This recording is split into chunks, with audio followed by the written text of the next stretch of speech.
नितिन, ध्रुव, रिया और वर्षा ये चारों कॉलेज के टाइम के दोस्त थे और कॉलेज के बाद सब लोग अपनी जॉब में इतने बिजी हो गए कि एक दूसरे से मिलने का समय ही नहीं मिला। न्यू ईयर आ रहा था तो सबने मिलने का प्लान बनाया और डिसाइड किया कि नया साल कश्मीर की वादियों में ही मनाएंगे। नितिन के पास अपनी गाड़ी थी तो रात को उन्होंने कश्मीर का सफर तय करना शुरू किया और अगली सुबह तक कश्मीर पहुंच गए। 31 दिसंबर का दिन था। वो बस रात को होने वाली न्यू ईयर पार्टी का इंतजार कर रहे थे। यार, कश्मीर तो सचमुच स्वर्ग है। यहाँ की सुंदरता देखकर तो मैं मंत्रमुग्ध हो गया हूँ। यार, पहाड़ी इलाके जितने सुंदर होते हैं वहाँ पर भूतों की घटनाएं भी उतनी ज्यादा होती है। मैंने सुना है कि कश्मीर में बहुत सी ऐसी जगह है जहाँ पर हमेशा लोगों को छलावा होता है और उस छलावे में फंसकर लोग मारे जाते हैं। अरे यार, तो क्यों हमें डराने की कोशिश कर रहा है? हम यहाँ पर न्यू ईयर सेलिब्रेट करने आए हैं, ना कि तेरी भूतिया कहानियाँ सुनने। अरे मैं तो बस सच बता रहा हूँ, तुम्हें नहीं मानना तो मत मानो। वो सभी न्यू ईयर की पार्टी के लिए कश्मीर में एक कैंपिंग साइट गए। वहां पर पहुंचकर उन्होंने अपने टेंट लगाए और बोनफायर जलाने की तैयारी की। वो सभी बोनफायर जलाकर उसके पास बैठ गए। तभी नितिन ने कहा, यार, मैंने सुना है कि कश्मीर की लड़कियां बहुत सुंदर होती है। पहाड़ी लड़कियों की खूबसूरती कुछ अलग ही होती है। काश अभी मेरे पास कोई पहाड़ी लड़की आए और बोले कि तुम कितने अच्छे हो, मुझे तुमसे शादी करनी है। भाई, रात के 12 बजे किसी लड़की का तो पता नहीं, लेकिन कोई भूतनी जरूर तेरे पास आ सकती है। जब देखो तब फालतू की बातें करता रहता है। अच्छा बेटा, मैं फालतू की बातें कर रहा हूँ, तू तो जैसे बहुत समझदारी वाली बातें करता है ना। अरे यार, वर्षा के सामने ज्यादा सीधा बन रहा है। अच्छा तुम लोग बैठो, मैं अभी आता हूँ, बहुत जोर की लगी है। अरे रुक, अपने साथ माचिस लेकर जा, कोई छलावा मिल गया तो अपने साथ ही ले जाएगा। अरे तू बंद करना अपनी बकवास यार, अभी आ रहा हूँ बस मैं। ध्रुव ने कश्मीर में होने वाली कई भूतिया हादसों के बारे में सुना था, इसलिए वो बार बार सबको सावधान कर रहा था। लेकिन नितिन ने उसकी बात नहीं सुनी और बिना माचिस को अपने पास रखे झाड़ियों के बीच चला गया। वो जैसे ही वहां से वापस आने लगा तभी उसे वहां पर एक लड़की के रोने की आवाज सुनाई दी।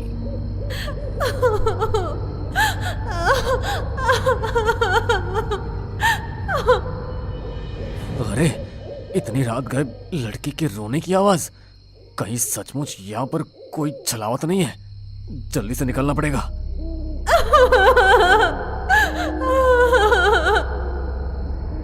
नितिन जैसे ही वहां से जाने लगा तो उसे फिर से लड़की की रोने की आवाज सुनाई दी तो वो वहीं पर रुक गया। अरे अरे, फिर से वही आवाज। लगता है सच में कोई मुसीबत में है। हाँ, मैं मुसीबत में हूँ। तुम इस तरह अचानक से मेरे सामने कैसे आ गई? अभी तक तो यहाँ पर कोई नहीं था। मेरी मदद करो। मैं तो बहुत समय से यहाँ पर किसी की मदद का इंतजार कर रही हूँ। अंधेरे की वजह से आप मुझे देख नहीं पाए। मैं बहुत मुश्किल में हूँ, प्लीज मेरी मदद कर दीजिए। शहर से आए हुए कुछ लड़के मेरे पीछे पड़ गए थे। बड़ी मुश्किल से अपनी जान बचाकर भागी हूँ। यहाँ पर अकेली रहती हूँ, कोई ऐसा है भी नहीं जिसके पास मैं मदद के लिए जा सकूँ। आप मुझे अच्छे इंसान लगते हैं, आप मेरी मदद करेंगे ना? हाँ, तुम चिंता मत करो, तुम मेरे साथ चलो, तुम्हें कोई खतरा नहीं है। नितिन रास्ते भर उससे बातें करते हुए अपने दोस्तों के पास वापस आ गया। उसके दोस्तों ने उसे देखा तो हैरान रह गया। ये तुम क्या कर रहे हो नितिन? हाँ, मैं तो तुमसे इसे मिलवाना ही भूल गया, ये मुझे रास्ते में मिली। अरे कौन मिली? कोई भी तो नहीं है यहाँ पर। क्या? नितिन ने मुड़कर दूसरी तरफ देखा तो वहां पर कोई भी नहीं था। उसके पैरों तले से जमीन खिसक गई कि अभी तक जिस लड़की से वो बातें कर रहा था अचानक उसकी आंखों के सामने से वो कहाँ गायब हो गई। अरे इस तरह भूत बनकर क्यों खड़ा हो गया? बताना क्या हुआ? कहीं सच में तो तुझे किसी छलावे ने नहीं पकड़ लिया था ना? इस बार ध्रुव की बात सुनकर नितिन सच में डर गया और उसके कानों में दबी हुई आवाज पड़ी जो उसी लड़के की थी। अब तो तुम समझ ही गए होगे कि मैं कौन हूँ। चलोगे ना मेरे साथ? ये आवाज जैसे ही नितिन के कानों में पड़ी तो वो अचानक बौखला गया और वही लड़की अचानक से उसे खींचने लगी। जैसे ही सबने देखा तो वो बहुत ही भयानक थी। वो नितिन को खींचते हुए झाड़ियों की तरफ लेकर जा रही थी। तभी रिया ने अपना दिमाग लगाया और बॉनफायर में जल रही एक लकड़ी को उठाकर उसके ऊपर फेंक दिया। तो उसकी देखा देखी सभी ऐसा करने लगे। ऐसी बुरी चीजें आग से डरती है, इसलिए आग को देखकर वो वहां से गायब हो गए। तभी उन लोगों ने देर ना करते हुए नितिन को उठाया और जल्दी से सब गाड़ी में बैठ गए। नितिन बुरी तरह सहम चुका था, इसलिए ध्रुव ने गाड़ी स्टार्ट की और वो वहां से निकल गए। जल्दी गाड़ी भगाओ ध्रुव, हमें जल्द से जल्द इस पहाड़ी इलाके से निकलना होगा। अगर रास्ते में हमें कोई और छलावा मिल गया तो आज तो हम सब मारे जाएंगे। अरे भगवान के लिए इनका नाम मत लो, मुझे पहले बहुत डर लग रहा है वर्षा। बस भगवान का नाम लेते रहो और दुआ करो कि हम यहाँ से सही सलामत अपने घर पहुंच जाए। गाड़ी में सब बेहद डरे हुए थे। ध्रुव फुल स्पीड में गाड़ी भगा रहा था। तभी अचानक उसकी गाड़ी के सामने वही लड़की आकर खड़ी हो गई और उसका चेहरा देखते ही देखते बहुत भयानक हो गया। उसे गाड़ी के सामने देखकर ध्रुव अचानक बौखला गया और गाड़ी का बैलेंस बिगड़ गया। गाड़ी जाकर सामने के पेड़ में टकराने ही वाली थी, लेकिन ध्रुव ने थोड़ी हिम्मत की और अचानक गाड़ी को ब्रेक लगा दिया। ये क्या कर रहे हो तुम? सबको मार डालने का इरादा है क्या तुम्हारा? अरे वो लड़की अभी फिर से मेरी गाड़ी के सामने आई थी, उसे देखकर मैं हड़बड़ा गया। क्या? ये क्या बोल रहे हो तुम? वो लड़की अभी भी हमारे पीछे है? तब तो इसका मतलब यही है कि हम लोग अभी भी उसके छलावे में फंसे हुए और वो लड़की हमें जैसे चाहे वैसे घुमा रही है। वो कोई लड़की नहीं है वर्षा, ये छलावा है। वो जो चाहे वैसा रूप ले सकती है, इसलिए हमें बहुत सावधान रहना होगा। ध्रुव, तुम जल्दी से गाड़ी स्टार्ट करो और अगर इस बार कोई भी गाड़ी के सामने आए तो गाड़ी ना तो रोकना और ना ही हड़बड़ाना, बस गाड़ी आगे बढ़ा देना। ध्रुव ने अपने आप को थोड़ा समझाया और फिर से गाड़ी स्टार्ट की। इस बार उसने पहले से भी ज्यादा स्पीड से गाड़ी को भगाना शुरू किया। तभी अचानक से रिया की नजर गाड़ी के रियर मिरर पर पड़ी तो उसके होश उड़ गए, क्योंकि नितिन की आंखें पूरी तरह लाल हो चुकी थी और वो बड़े भयानक तरीके से हंसता हुआ रियर मिरर से उसी की तरफ देख रहा था। उसे देखकर रिया अचानक से चिल्लाई और उसके चिल्लाते ही नितिन उस पर झपट पड़ा। बचाओ, कोई बचाओ मुझे। वर्षा ने जल्दी से अपना हाथ में पहना हुआ रुद्राक्ष का ब्रेसलेट नितिन के माथे पर लगा दिया। तभी नितिन बुरी तरह तड़पता हुआ रिया से दूर हो गया और वो तीनों देर ना करते हुए गाड़ी से निकलकर वहां से भाग गए। हमें कुछ भी करके जल्दी से जल्दी यहाँ से निकलना होगा। अब तो नितिन भी उसकी चपेट में आ गया और अगर उसने हमें ढूंढ लिया तो वो हमें मार डालेगा। तुम्हारे हाथ का रुद्राक्ष का ब्रेसलेट कहाँ गया वर्षा? ओह माय गॉड, लगता है मेरा रुद्राक्ष वाला ब्रेसलेट गाड़ी में ही गिर गया। Oh no. वर्षा ने जैसे ही ऐसा बोला वैसे ही पीछे के एक पेड़ पर बैठे नितिन ने पीछे से उस पर हमला कर दिया और उसे घसीटता हुआ जंगल के अंदर ले जाने लगा। बचाओ, प्लीज बचाओ, ये मुझे मार डालेगा। रिया, क्या तुम्हारे पास कोई धार्मिक चीज है जिससे हम वर्षा को बचा सके? नहीं ध्रुव, सिर्फ वर्षा के पास ही रुद्राक्ष वाला ब्रेसलेट था जो गाड़ी में रह गया। हमें गाड़ी के पास जाकर वो ब्रेसलेट वापस लेकर आना होगा। अब वही ब्रेसलेट हमारी रक्षा कर सकता है। अरे लेकिन हम अगर वापस गए और नितिन ने हमें पकड़ लिया तो हम क्या करेंगे? कुछ ना कुछ तो करना ही पड़ेगा न ध्रुव, वरना वैसे भी हमारे पास बचने के लिए कुछ नहीं है। अगर हमें वो ब्रेसलेट मिल गया तो कम से कम हम अपनी जान तो बचा सकेंगे। दोनों ने हिम्मत की और भगवान का नाम लेते हुए गाड़ी की तरफ वापस जाने लगे। थोड़ी देर बाद वो दोनों गाड़ी के पास पहुंच भी गए। तभी रिया बोली, तुम यही रुको ध्रुव, मैं गाड़ी से रुद्राक्ष वाला ब्रेसलेट लेकर आती हूँ। रिया जैसे ही ब्रेसलेट लेने के लिए गाड़ी का दरवाजा खोलकर गाड़ी के अंदर गई, वैसे ही गाड़ी अचानक शुरू हो गई। रिया ने देखा तो नितिन गाड़ी चला रहा था और उसका पूरा चेहरा किसी प्रेत की तरह भयानक हो गया था। वो जोर जोर से हंसते हुए रियर मिरर से रिया को देख रहा था। तुझे क्या लगा कि तू बच जाएगी? लेकिन ऐसा नहीं होगा। अपने दोस्तों की तरह तुझे भी मैं अपने चपेट में ले ही लूंगा। यह रिया गाड़ी में ब्रेसलेट ढूंढते हुए मदद के लिए चिल्ला ही रही थी और वहां ध्रुव किसी न किसी तरह रिया को उस छलावे के चंगुल से बचाना चाहता था। वो गाड़ी के पीछे पीछे भाग रहा था, लेकिन गाड़ी की स्पीड के आगे वो कुछ नहीं कर पाया। वो जानता था कि वो अब कुछ नहीं कर सकता, इसलिए वो हिम्मत हार कर अपने घुटनों पर बैठ गया और उसकी आंखों से आंसू निकल गए। हमारी मदद करो ऊपर वाले, इस छलावे ने हमें बुरी तरह अपने चंगुल में ले लिया है। हमें इसके चंगुल से निकाल और हमारी रक्षा कर। ध्रुव ने जैसे ही भगवान से यह प्रार्थना की, वैसे ही उसे अपने पीछे से कुछ आवाज सुनाई थी। उसने पीछे मुड़कर देखा तो नागा साधुओं की एक टोली वहां से गुजर रही थी। वो जल्दी से उनके पैरों में जाकर गिर गया।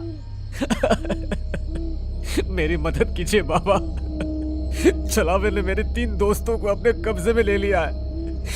मुझे उनकी जान बचानी है, मेरी मदद कीजिए। तुम चिंता मत करो बेटा, हमसे जितना बन पाएगा हम करेंगे। नागा साधुओं की टोली ने अपने हाथ में भभूति ली और कुछ मंत्र पढ़ते हुए रास्ते पर भभूति को दे मारा। तभी एक सीधी लकीर खींचती हुई बहुत आगे तक गई। हमें इस रास्ते पर आगे बढ़ना होगा। ध्रुव जल्दी जल्दी नागा साधुओं के साथ उस रास्ते पर बढ़ने लगा तो देखा उसकी गाड़ी एक जगह पर आकर रुक गई है। नागा साधु ने फिर से भभूति को अभिमंत्रित करके गाड़ी पर छिड़क दिया तो एक काला धुआं गाड़ी से निकलकर जंगल के अंदर जाकर समा गया। उन्होंने गाड़ी का गेट खोला और नितिन और रिया पर भी भभूति छिड़की और उन तीनों को अपने साथ अपने आश्रम ले गए। आपका बहुत बहुत धन्यवाद बाबा, आपकी वजह से आज हम तीनों सुरक्षित हैं। लेकिन हमारी एक दोस्त वर्षा अभी भी लापता है, हमें उसे ढूंढना होगा। मैं जानता हूँ बेटा कि तुम्हारी एक और दोस्त लापता है, लेकिन मुझे बड़े खेद के साथ कहना पड़ रहा है कि वो अब जिंदा नहीं है। छलावे ने उसे अपनी चपेट में लेकर खत्म कर दिया। तुम उसके लिए दुआ करना कि भगवान उसकी आत्मा को मुक्ति दे। नागा साधु की बात सुनकर उन तीनों की आंखों में आंसू आ गए, क्योंकि उन्होंने अपने एक बहुत अच्छी दोस्त को खो दिया था। नागा साधु ने दिन के समय ही उन्हें वहां से रवाना कर दिया। वो अपने घर तक सही सलामत पहुंच गए, लेकिन अपने दोस्त को खोने का मलाल हमेशा के लिए उन सब के दिल में रह गया। उन्होंने वर्षा की मुक्ति के लिए हवन कराए ताकि उसकी आत्मा को छलावे से मुक्ति मिल सके, लेकिन उनके मन में हमेशा यही बात रही कि अगर वे थोड़ी और कोशिश करते तो शायद वर्षा को बचा पाते, या वो लोग कभी नया साल मनाने के लिए कश्मीर गए ही ना होते। वैसे तो कश्मीर लोगों के लिए स्वर्ग है, लेकिन उन लोगों के लिए नर्क बनकर रह गया और वो लोग फिर कभी अपनी जिंदगी में कश्मीर नहीं गए। कश्मीर की वो बुरी यादें हमेशा के लिए उनके दिलों में समा गई। चारों तरफ घना अंधेरा और जंगल के अलावा कुछ भी नहीं था। तभी वहां से एक लड़का जो अपनी बाइक पर सवार था गुजर रहा था। अचानक ही उस जंगल के बीचों बीच उसकी बाइक खराब हो जाती है। शिट यार, इस बाइक को भी अभी खराब होना था। इतनी रात हो रही है और तो और यहाँ दूर दूर तक मुझे कुछ दिखाई भी नहीं दे रहा। मैं यहाँ मदद मांगू तो मांगू किससे? वो लड़का ये बात बोल ही रहा था कि तभी उसे किसी की पायल की आवाज सुनाई देती है। वो आवाज उसके कानों में इस तरह गूंज रही थी जैसे मानो वो पायल सिर्फ और सिर्फ उसे ही बुला रही हो। वो लड़का भी अपनी बाइक वहीं छोड़ता है और उस पायल का पीछा करते हुए जंगल के अंदर जाता है, जहां वो एक लड़की को बैठा देखता है। उस लड़की को इस तरह सुनसान जंगल में अकेले देख वो लड़का उससे कहता है, एक्सक्यूज मी, आप इतनी रात गई इस घने जंगल में क्या कर रही है?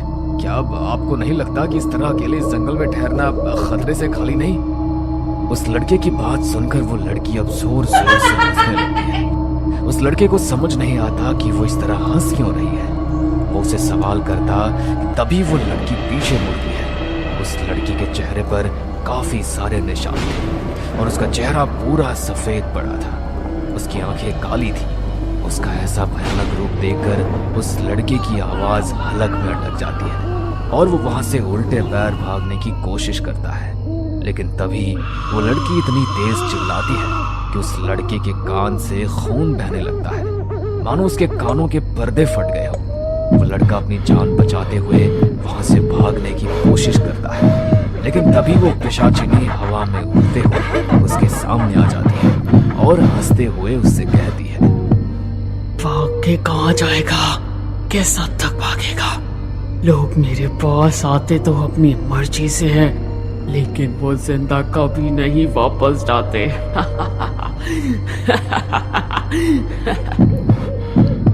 वो लड़का कुछ बोल पाता उससे पहले ही पिशाचिनी उस लड़के के ऊपर चढ़ जाती है और अपने गहरे नुकीले दांतों को बाहर निकालकर उसके गर्दन पर चुभाकर उसका खून चूस लेती है। इस तरह वो लड़का अपनी जान से हाथ धो बैठता है। उसका पूरा शरीर पीला पड़ चुका था और वो वहीं ढेर हो जाता है। तभी वो पिशाचिनी उसका पैर पकड़कर खींचते हुए उसे हाईवे पर फेंक देती है। ये कहानी है सीलमपुर गांव की, जहां रात के समय कोई भी बाहर नहीं निकलता था, क्योंकि ऐसा माना जाता था कि रात के समय उनके गांव में एक ऐसी चीज भटकती है जिसकी कल्पना शायद किसी गांव वालों ने नहीं करी थी। पर क्या गांव पर किसी की बुरी नजर लगी थी या किसी और का ही साया था, ये तो हमें इस कहानी में ही पता चलेगा। सीलमपुर गांव में विवेक नाम का एक लड़का अपनी माँ सुनीता और भाई विक्रम के साथ रहा करता था। ऐसे ही एक दिन, माँ आज मैं शहर जा रहा हूँ और मुझे आने में थोड़ा लेट हो जाएगा, इसलिए तुम मेरे लिए रुकना मत और खाकर सो जाना। ये बात तो ठीक है विवेक, लेकिन अगर तुझे लगा कि तुझे आने में रात हो जाएगी तो एक काम करना, शहर में कहीं रुक जाना, क्योंकि रात के समय हमारा गांव सुरक्षित नहीं है, ये तुम अच्छे से जानते हो। क्या माँ कैसी बात कर रही हो आप? ऐसा कुछ नहीं है। अच्छा मैं चलता हूँ। इतना बोलकर विवेक शहर के लिए रवाना हो जाता है और शहर में अपना काम खत्म कर घर आने लगता है। पर उसको घर आते आते शाम हो जाती है, लेकिन अब भी उसका गांव 10 किलोमीटर दूर था। विवेक जंगल के रास्ते को देख खुद से कहता है, अगर मैं हाईवे से जाऊंगा तो मुझे 3-4 घंटे लग जाएंगे। क्यों ना मैं ये शॉर्टकट अपना लूं? इस जंगल के रास्ते में अपने गांव भी जल्दी पहुंच जाऊंगा और माँ गुस्सा भी नहीं करेगी। जंगल के रास्ते वो घर जल्दी पहुंच जाएगा, ये सोचकर वो जंगल का रास्ता अपना लेता है। वो थोड़ी ही दूर चलता है कि तभी उसको किसी के रोने की आवाज आती है। इतने घने जंगल में कौन रो रहा है और आखिर वो यहाँ कर क्या रहा है? विवेक उस रोती हुई आवाज का पीछा करता है। थोड़ी दूर चलने पर उसे एक लड़की बैठी हुई नजर आती है जो अपने घुटने पर अपने सर को टेक कर रो रही थी। उस लड़की को देख विवेक अपने बैग से पानी निकालता है और उसे देते हुए कहता है, सुनिए, आप इस तरह रो क्यों रही है? और तो और आप अकेले इस जंगल में क्या कर रही है? अरे इस जंगल में किसी जानवर ने आपका शिकार कर लिया तो? विवेक की बात सुनकर वो लड़की अपना चेहरा ऊपर उठाती है। उस लड़की की आंखें पूरी तरह लाल थी, पर विवेक उसकी लाल आंखों को इग्नोर करते हुए उसको पानी देता है। देखो, रोते रोते पूरी आंख लाल कर ली है तुमने।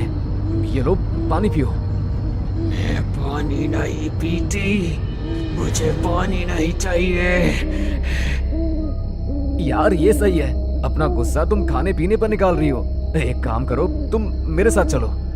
विवेक की बात सुनकर उस लड़की के चेहरे पर स्माइल आ जाती है और वो उसके साथ उसके घर जाने के लिए तैयार हो जाती है। कुछ देर बाद विवेक और वो लड़की दोनों ही विवेक के घर चले जाते हैं, जहाँ सुनीता उस लड़की को देख विवेक से कहती है, विवेक ये कौन है?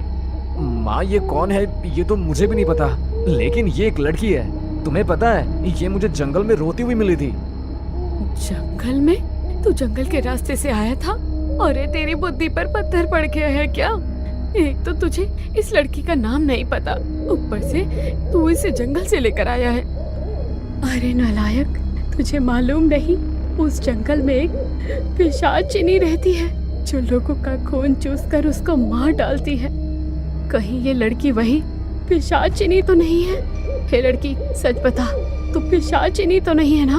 अगर तू पिशाचिनी है तो मेरे घर से चली जा, क्योंकि मैं तुझे मेरे घर को कुछ नहीं करने दूंगी। आंटी जी, आप ये कैसी बातें कर रही हैं? वो तो मेरे घर वालों ने मुझे घर से निकाल दिया था, इसलिए मैं उस जंगल में रो रही थी। लेकिन भला हो विवेक जी का, जो इन्होंने मेरी मदद करी। आंटी जी, अगर आपको ऐसा लग रहा है कि मैं कोई पिशाचिनी हूँ तो मैं यहाँ से चली जाती हूँ। इतना बोलकर पिशाचिनी पीछे मुड़ती है और अपनी आंखों को काली कर अपने दांत बाहर निकालने लगती है। पर तभी विवेक बीच में बोल पड़ता है, माँ ये आप कैसी बातें कर रही है? देखो रात ज्यादा हो रही है, अगर आपको इसे घर से बाहर ही करना है तो सुबह कर देना। एक जवान लड़की को इस तरह घर से बाहर निकालना सही नहीं है। पिशाचिनी अपने रूप को नॉर्मल करते हुए दोबारा सुनीता की तरफ मुड़ जाती है। उसकी आंखों में मासूमियत देखकर अब सुनीता को भी लगने लगता है कि वो कोई पिशाचिनी नहीं बल्कि एक आम इंसान है, और वो उसे अपने घर में पनाह देने के लिए तैयार हो जाती है। सभी लोग खाना खाकर सोने के लिए जाते हैं, लेकिन इस दौरान वो पिशाचिनी खाना नहीं खाती। देर रात सभी सो रहे थे, तभी वह पिशाचिनी उठती है और हवा में उड़ने लगती है।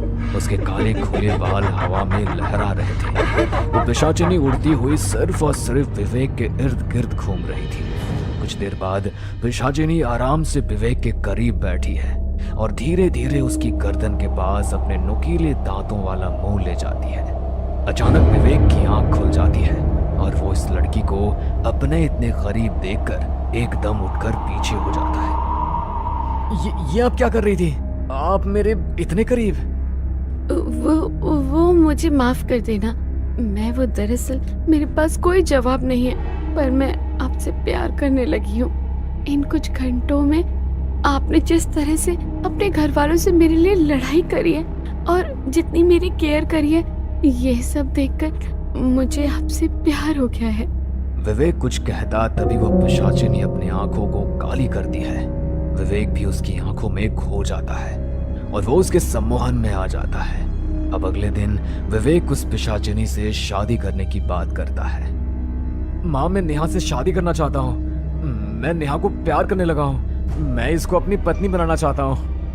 अरे मत मारी गई है क्या तेरी? बिना सोचे समझे कोई भी फैसले लिए जा रहा है। तुझे इसका नाम भी अभी तक नहीं पता लगा, ना इसके खानदान का पता, ना परिवार का पता, और तू इससे शादी करने की बात कर रहा है। विवेक पिशाचिनी के कब्जे में था, इसलिए विवेक अपनी माँ के सिंदूर को उठाता है और पिशाचिनी यानी नेहा की मांग में भर देता है। ये देख सुनीता अपने सर पर हाथ रख लेती है। अब ना चाहते हुए भी उसको उसे अपनी बहू के रूप में स्वीकार करना पड़ता है।